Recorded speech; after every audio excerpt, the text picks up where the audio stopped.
Сіздермен достар, бүгін біз ағылшын пәнінен 3-ші жаттығуды орындайтын боламыз. Біз бұл жерде керекті сөздерді қоюымыз керек. Бізде біріншісінде David and Sarah are going to Crimea for 2 days. Бұл жерде to Crimea болады. To мен Crimea деп жазамыз.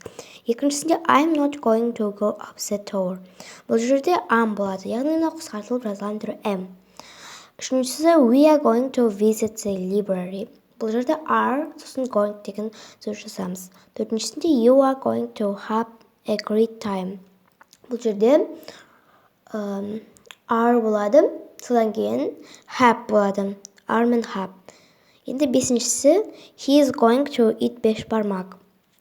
Бұл жерде is, бұл қысқартылып жазылған түрі былай is болады. Алтыншысы Sarah's going to a Kazakh film. Sarah's going to watch a Kazakh film. Бұл жерде is, содан кейін going. Мынау қысқартылып жазылған түрі, содан кейін watch. Егер ұнаса лайк басып, каналға тіркелуді ұмытпаңыздар. Сау болыңыздар.